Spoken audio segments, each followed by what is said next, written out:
it's always the, I like to be the flea under your collar.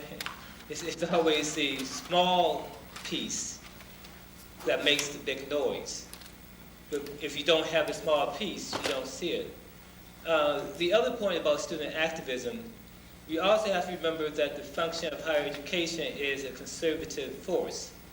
So that we mentioned USAID, we also should recognize that controlling students is a means of the United States putting forward its policy position. I'm reminded of a story once a friend of mine told me about, that Fidel Castro was being groomed by the United States as a student to play a role in controlling Cuba. But he was so clever and sophisticated that the person who said that don't have to worry about him, he's on our side, lost his job.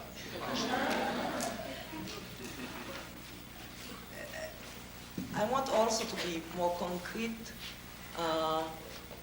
If you do know, in Haiti, Haiti has an illiteracy rate of 80%, which means if there is any kind of progress, we need,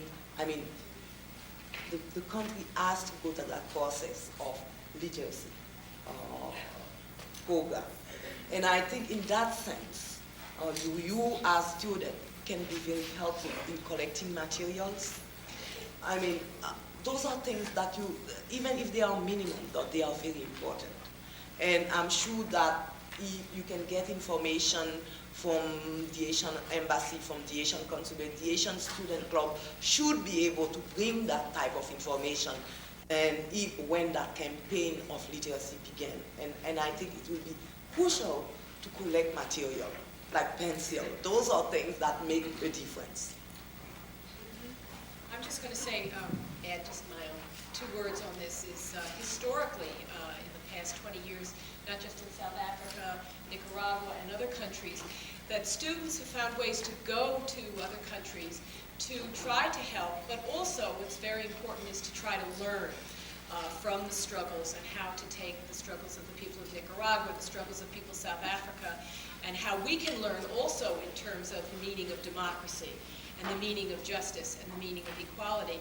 And I think that it would be a wonderful task for us at Medgar Evers to try to find very concrete ways to show our solidarity in terms of the courses we take, the clubs that we're involved in, and trying to find ongoing ways to have programs to discuss these issues. And also to hook up with other CUNY students across the CUNY campuses to learn from what the other students are doing. Other questions? Yes.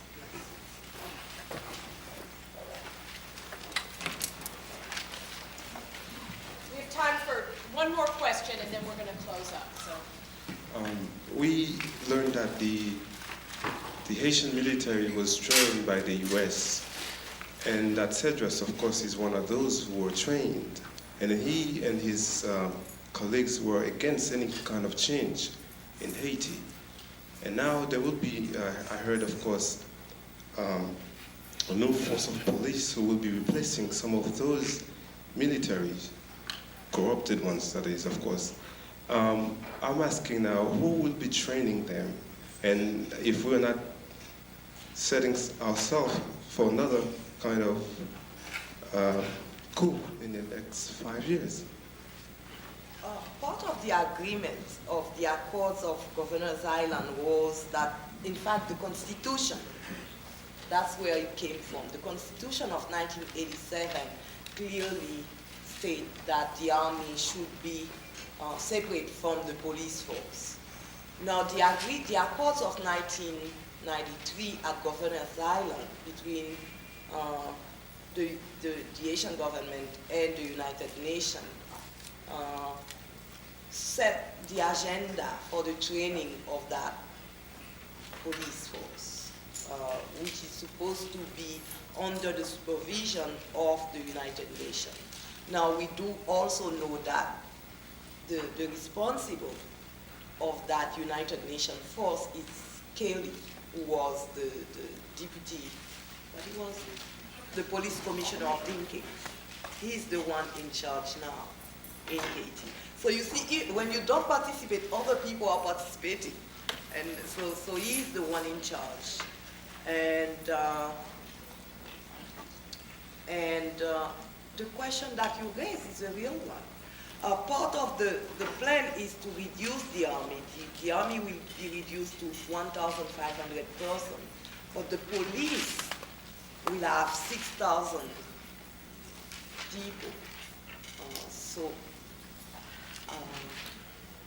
I don't know. I mean, I cannot tell. I cannot predict what will happen. I mean, coercive forces are always coercive forces. Army are army, and police are police. So what they can do depend also on the strength of civil society, on the strength of popular organization, on the strength of democratic organization within the society. One of the things that we do know about the process that is now being undertaken is that they are basically taking those that are in the present military and reconstituting them. And the primary emphasis is to take them and retrain the ones that are already in the military. That already speaks to, I think, a very negative sign about where this is being directed. Supposedly, the people that were involved with human rights abuses, or at least gross human rights abuses, are being weeded out. But the latest information about it is that a lot of the military has decided to just drop out of sight. And the serious thing about that is that they're very likely to join the paramilitary forces. And that's what's really scary about it. And leaving very few people, very few candidates for Raymond Kelley to work with initially. Finding recruits outside of the military has also been problematic. And as we know from the recent developments that I mentioned on Sunday, 100 of the police force that have been involved with human rights abuses escaped from the prison. I mean, it's very suspicious that such a large number can just very easily escape Haiti's main prison without the collusion of those people that are supposed to be guarding the prison. So we see a police force that is extremely weak and out of control.